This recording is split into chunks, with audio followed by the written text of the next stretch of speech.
Hello and welcome to our market alert video for today, which is December 16, 2022. And we're going to talk about the aftermath of the Federal Reserve's announcement and the inflation reading that we got earlier this week. And boy, the stock market, the S&P 500 and the Dow did not like it. So we're going to explain to you why we see that happened.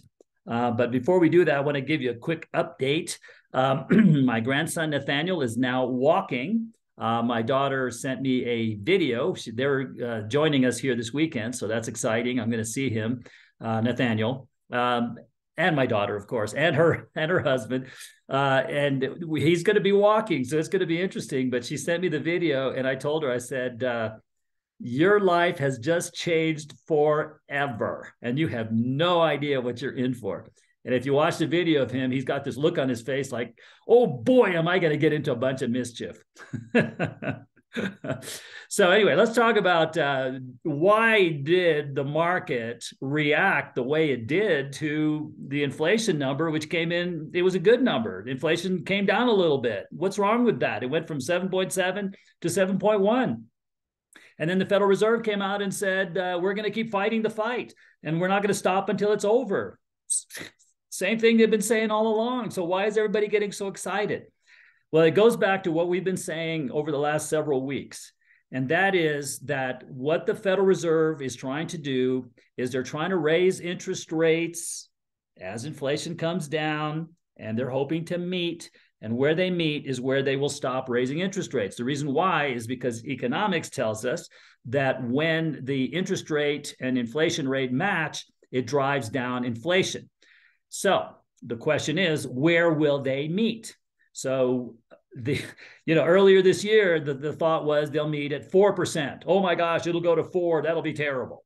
And but it'll be a soft landing because 4%, it's terrible, but it's not that bad. Then it went to 4.5, 4.75, 5%, and after the talk and then 5.25, and now the Federal Reserve came out and said, guys, you're just not listening to us.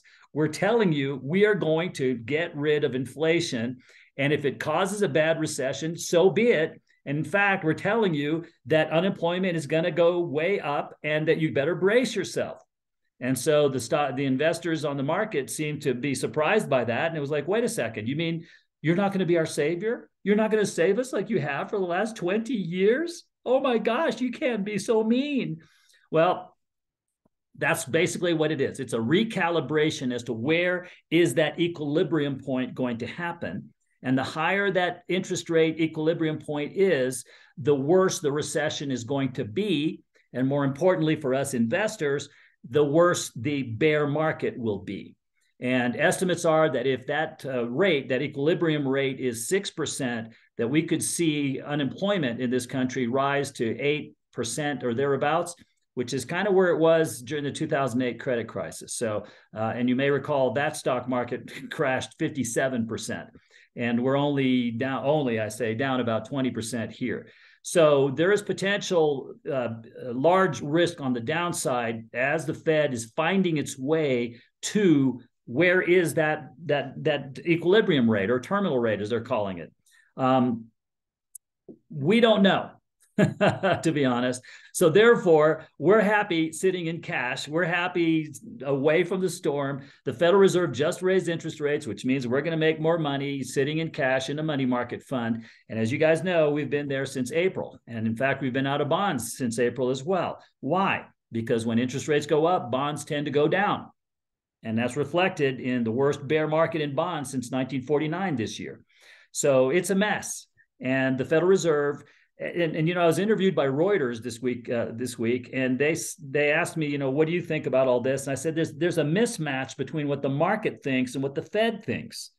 The Fed doesn't care about the recession and the stock market. They care about inflation. Investors don't care about inflation. They care about the recession and the bear market. So we're two ships traveling in the night thinking about completely different things. The Fed doesn't care about the stock market. They've said it multiple times. And you don't want to fight the Fed, in our opinion. So if you're still invested right now, I would say to you that there's a potential of lots more downside here. visit with one of our retirement planners and have them guide you through our invest and protect strategy, how to take only as much risk as is necessary to accomplish your goals. Growth is important, but protection of principal is even more important. Those are our investment principles. Let us show you how we implement those in real life with you personally. Our website is rpoa.com, and we look forward to visiting with you and being able to help you. So for now, downside risk is too great. We're still sitting in cash. Thank you for watching this video. Share it with as many of your friends and business associates as you would like. We want to help as many people as we can. So again, thanks for watching this, and we'll talk soon.